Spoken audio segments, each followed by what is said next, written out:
niya kaya.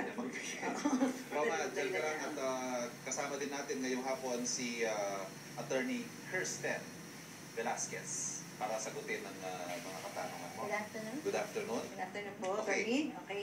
Attorney, ano bang sinasabi ng batas tungkol sa sitwasyon ni Roma? Bali, ayon sa family code, ang support, it includes everything that is indispensable for sustenance, ibig sabihin pagkain o nutrisyon, dwelling, bahay, clothing, pananamit, edukasyon, medical attendance, at transportasyon. Ibig sabihin, kahit yung pamasahe ng bata mula sa school papunta sa bahay at mula sa bahay papunta ng school, kailangan sustentahan ng magulang.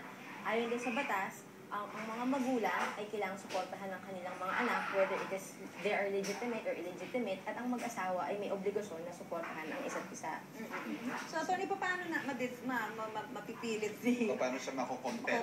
na yung asawa, yung kanyang tatay na kanyang mga anak, na magbigay talaga ng regular na sustento, hindi yung kung kailan lang niya maisipan. Okay, At kung halagang gusto nila?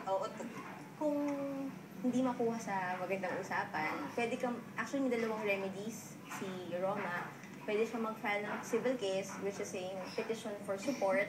Dito, kailangan mo lang i-prove yung relationship na nung mga anak mo sa tatay, at ikaw na bilang asawa, kailangan mong i-prove na mag-asawa kayo.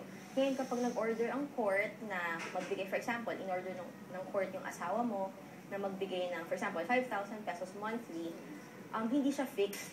So, ano siya, variable siya. I-adjust siya depending on the capacity as well as on the needs of the person to be provided yung support. For example, tumaas yung sweldo ng asawa mo. Hindi ibig sabihin na 5,000 pesos lang, 5,000 pesos lang ibibigay. So kung tumaas, tataas din yung yung ibibigay monthly support. And kung lumaki yung needs ng mga anak, kailangan mong i-adjust correspondingly. Teka muna, kasal ba kayo? Hindi pa nadidissolve yung yung kasal ninyo? Paano kung, Attorney, kung magsabihin nga nung tatay, wala na akong trabaho eh.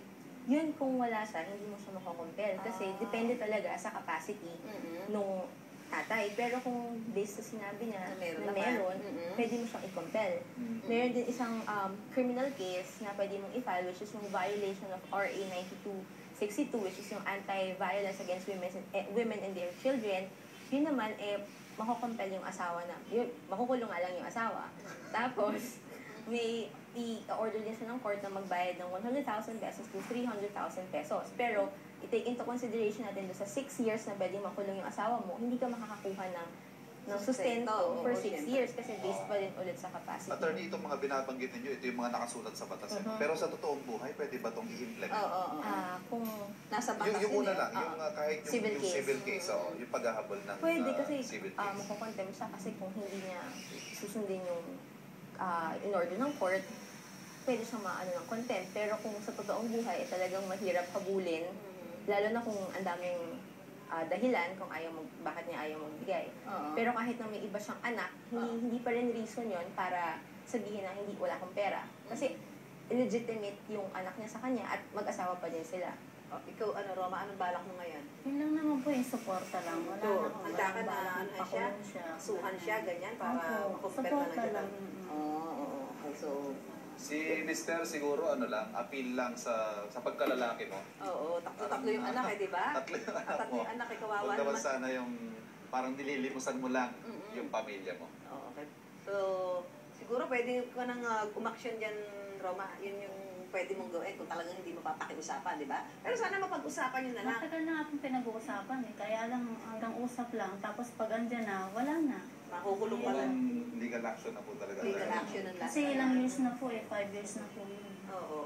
Okay. Ay, maraming salamat, Roma. Maraming salamat. At maraming salamat din kay Attorney Kirsten Velasquez. Thank you. Thank you. Maghahatid pa kami ng iyong pang-servisyo totoo sa pagbabalik ng On Call.